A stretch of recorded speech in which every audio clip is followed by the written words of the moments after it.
Good evening and welcome to another episode of T260. Today we're doing an unboxing. First time I've ever actually done one.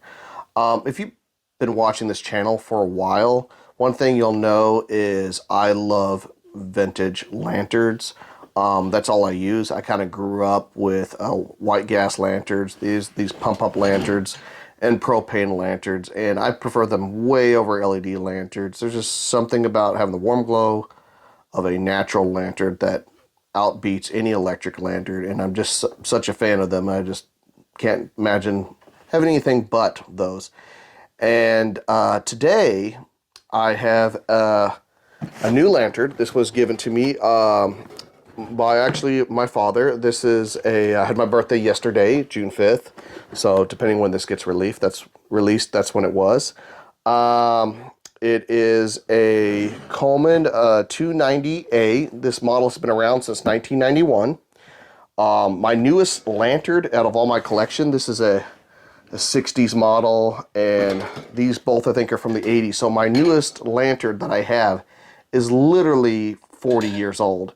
So today we'll go ahead and do an unboxing and take a look at this new lantern. Okay, first things first, before opening, it does have a few things on here that are kind of interesting. It actually has the brightness. It says 800 lumens. It says its burn time or run time is 20 hours, and it's equivalent, its tank, which is this part down here, is equivalent to 4.5 1-pound tanks of propane. So that's actually pretty good. So if you're wanting a lantern that doesn't require a lot, these ones are definitely good. This is considered a dual fuel, and that means it can take gasoline or the camp fuel. It's supposed we can take the regular straight up gasoline now with ethanol, because these ones you're not supposed to do that. You have to get ethanol free gasoline if you're going to do that. But supposedly this can take up straight up gasoline in it, so we'll test that out. But let's go ahead and open this up. Okay, we got our top right here, and you have to be make sure when this uses a ceramic paint, so be careful not to hit this, because you could actually chip this paint, and once it chips it, you can't replace it. Okay, and we got the lantern. It has a little that kind of egg crate material to protect the globe, or some people call it Pyrex. That's the material it's made of, and it comes with a little funnel to refill it with. Okay, let's just take this apart real quick.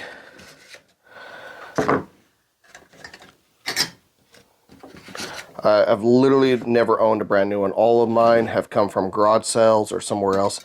And the first thing I noticed, the difference between, let's say, one of the vintage ones and this one is, I'm going to take this off and show you. It has, well, with this one you can notice this kind of rattles quite a bit around the Pyrex. This one actually has, it looks like a special little ring here, kind of like a spring, if you can see that there. And it looks like it just holds it from, yeah, kind of moving as much. So that's kind of nice. That's a different feature. Also, the one thing I did notice, and this was kind of interesting, they've changed the design a little bit on these. I did look up this model, and if you notice, it has this little locking ring right here. Can you see that? And on that ring is what holds, this is your pump right here, and it kind of holds this cap on there, which is interesting because in the 90s, I have one of these out here, it's a little one burner stove, they went to these plastic rings, and this model, actually even on the box, it shows that plastic ring on it, so they must have recently changed back to the original design, and I'm kind of glad to see that back again. So that's kind of interesting, that's a change it made. So when you get these, you're just going to take that top nut off. We're going to have to put some mantles on it, and which it actually comes with a little pair of mantles. So let's go ahead and install these before we assemble this. So while attaching the mantles on the lantern, one thing my wife just brought up to me and I didn't actually notice is these lanterns, if you notice, have like a little cage on them, these little upright bars, and this one doesn't have that, and that's different because you notice these ones, it actually connects, the handle actually connects to it, while versus this one is actually the cap. So this is something I've noticed, obviously different from the old ones versus the new ones. So with this place this, and this is, just saw the writing on it, it says heat shield, so this little heat shield, which actually should help my Pyrex or globe not to move around. It's kind of like I said, it's kind of like spring loaded here, which is kind of nice. And all you're gonna do is just put this on top and just screw down this little bolt. We'll fill this up and definitely give it a test try. And you know what? I may do a video from a year or two of after use to see how good the newer versions versus the vintage ones are, because I've never gotten to use a brand new one. Now, one thing is they're all gray now. I kind of like the old green or the red ones, but that's okay. That's just merely aesthetic. I do like the Coleman green, but they've switched to this gray. You know, beggars can't be choosers. So let's go ahead and get this filled up and see how it looks. So before I get started filling these up, my wife actually brought up, once again, she keeps on finding the differences, is the knob on this is actually changed to this newer style. It's actually had the same style knob from all the way from like my 60s model all to the way to the 80s, still have the same style. So this is kind of interesting, just something simple. We did notice the change. Now, I told you this comes with a funnel. It also has a little filter on it. Now, it's important to actually have a filter on your nozzle. That way, if there's any debris in the fuel, it won't go into the tank. See, there's a little tiny tube up there. I don't know if you see, it's called a generator. And the littlest bit of debris can clog it and your lantern won't work. So let's go ahead and get these filled up. Okay, so just stick your funnel right into there. It has a little spout that needs to be pointed up. Let's let it burp. And so we've got some gasoline now. Let's go ahead and fill it up. And I'm not going to fill it all the way up because I don't need to.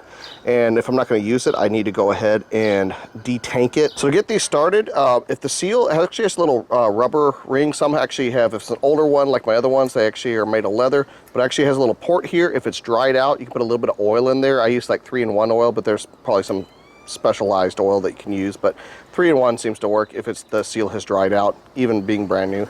All you can do is give it a little twist, put your thumb over the hole right there, and then pump it up. That's all you need to do. Okay, I'm just going to go ahead and light the mantles, get these started. A lot of times I will start this before turning on the gas and kind of get these going.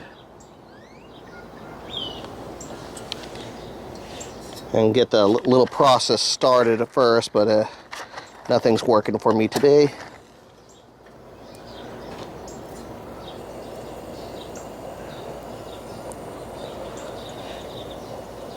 And here we go. Got one.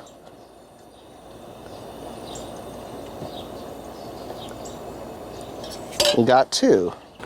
So there you go, finished product. All right, now I wish I could show you this at night. It'd look a little bit more impressive, but my little one is asleep right now, and at nighttime we're trying to get him to bed, so just not an option, but here you go. So something else I noticed, I mentioned that they had this little spring-loaded little heat shield, and when I shake this, you hear nothing, versus the old one.